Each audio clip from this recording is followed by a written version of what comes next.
Hello friends, welcome back to my channel.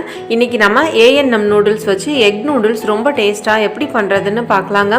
இதே மாதிரியே நிறைய noodles and pasta recipes ஓட வீடியோ லிங்க் நான் description boxல லிங்க் கொடுத்திருக்கேங்க. அந்த வீடியோலாம் பார்க்கணும்னு நினைச்சீங்கன்னா அந்த லிங்கை செக் பண்ணி பாருங்க. வாங்க இப்போ இந்த noodles எப்படி செய்யறதுன்னு பார்க்கலாம்.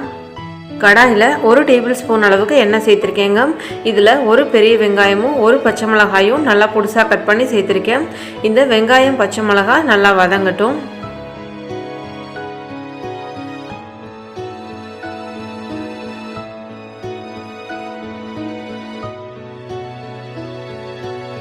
வெங்காயம் பச்சை மிளகாய் வதங்கினதும் இதில் 1/2 டீஸ்பூன் அளவுக்கு இஞ்சி பூண்டு விழுது சேர்த்து இதையும் ஒரு 2-3 செகண்டுக்கு நல்லா வதக்கி விட்டுக்கோங்க.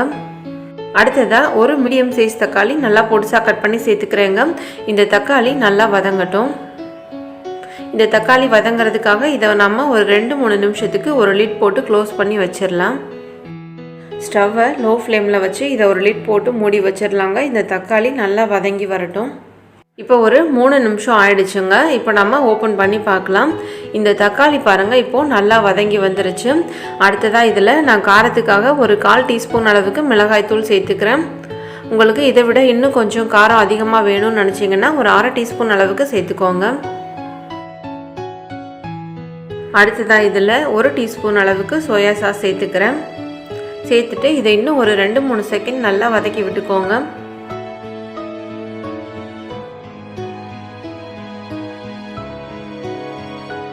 இப்போ இந்த நூடுல்ஸ் வேகிறதுக்கு தேவையான அளவு தண்ணி சேர்த்துக்கலாங்க. நான் இன்றைக்கி ஒரு பேக்கெட் நூடுல்ஸுக்கு 280 ml அளவுக்கு தண்ணி சேர்த்துக்கிறேங்க. இந்த நூடுல்ஸ் வந்துட்டு நல்ல திக்காக இருக்குங்க. அதனால் இது குக் ஆகிறதுக்கும் கொஞ்சம் லேட் ஆகுது. உங்களுக்கு இந்த 250 ml அளவு தண்ணி பத்தலைன்னா கூட ஒரு 50 ml அளவுக்கு தண்ணி சேர்த்துக்கோங்க. தண்ணி சேர்த்துட்டு இதில் கொஞ்சமாக உப்பு சேர்த்துக்கிறேன். உப்பு சேர்த்துட்டு இதை ஒரு வாட்டி நல்லா கலந்து விட்டுக்கோங்க. அடுத்ததாக இதில் ஒரு 1/4 டீஸ்பூன் அளவுக்கு சீரகத்தூள் சேர்த்துக்கிறேன். இப்போ நான் ஒரு பாக்கெட் நூடுல்ஸை 4 பீஸாக உடச்சி எடுத்து வச்சுருக்கேங்க. இப்போ இதையும் சேர்த்துக்கிறேன்.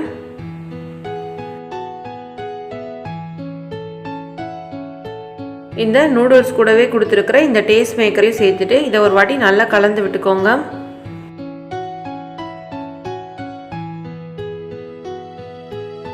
தண்ணி கொதிக்க ஆரம்பித்த உடனே லோ ஃப்ளேமில் மாற்றி வச்சுக்கோங்க.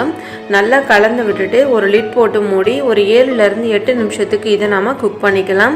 இந்த நூடுல்ஸ் வெந்துட்டுருக்கும் போதே நாம் இன்னொரு சைடில் முட்டையை ஃப்ரை பண்ணி எடுத்துக்கலாங்க.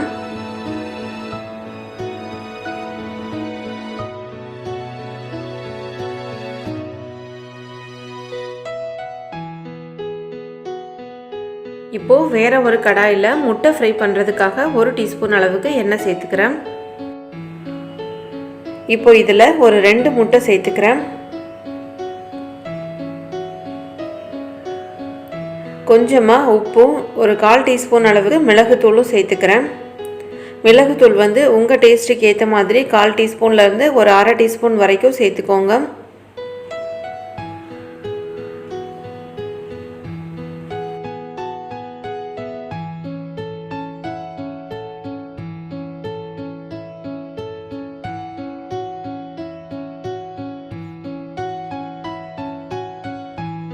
முட்டை நல்லா ஃப்ரை ஆகிடுச்சுங்க. இப்போ இதை நம்ம வேறு பவுலில் மாற்றி எடுத்து வச்சுக்கலாம்.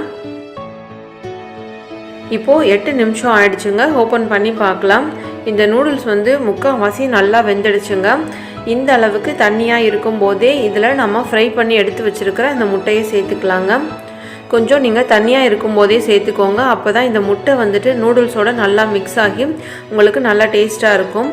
ஃபுல்லாக ட்ரை ஆகிடுச்சுன்னா முட்டை அந்த நூடுல்ஸோட ஒட்டாத மாதிரியே இருக்கும். இதில் பொடியாக கட் பண்ண கொத்தமல்லி தலையும் சேர்த்து இது ரெண்டையும் சேர்த்து நல்லா கலந்து விட்டுக்கோங்க. ஸ்டவ்வை லோ ஃப்ளேம்லேயே வச்சுட்டு இதெல்லாம் பண்ணுங்கள். நல்லா மிக்ஸ் பண்ணி விட்டுட்டு லோ ஃப்ளேமில் இன்னும் இதை ஒரு 2 நிமிஷத்துக்கு நம்ம மூடி வச்சிடலாம். இந்த தண்ணியெல்லாம் நல்லா ட்ரை ஆகட்டும். இப்போ ஒரு 2 நிமிஷம் ஆயிடுச்சுங்க. இப்போ நம்ம ஓப்பன் பண்ணி பார்க்கலாம். வாசனை நல்லா சூப்பராக இருக்குங்க. இந்த முட்டை இந்த நூடுல்ஸோட இப்போ நல்லா கலந்து நல்லா சூப்பராக வந்திருக்கு பாருங்கள். தண்ணி எல்லாம் நல்லா ஃபுல்லாக நல்லா ட்ரை ஆகிடுச்சு. அவ்வளோதாங்க, ரொம்ப டேஸ்டான எக் நூடுல்ஸ் இப்போது ரெடி ஆகிடுச்சு. இதே மாதிரியே நீங்களும் செஞ்சு பார்த்துட்டு உங்கள் கமெண்ட் சொல்லுங்கள். இந்த வீடியோ உங்களுக்கு பிடிச்சிருந்தா மறக்காமல் சுஜா சமையல் சேனலை சப்ஸ்கிரைப் பண்ணி பக்கத்தில் உள்ள பெல் ஐக்கானையும் ப்ரெஸ் பண்ணிக்கோங்க. தேங்க்யூ.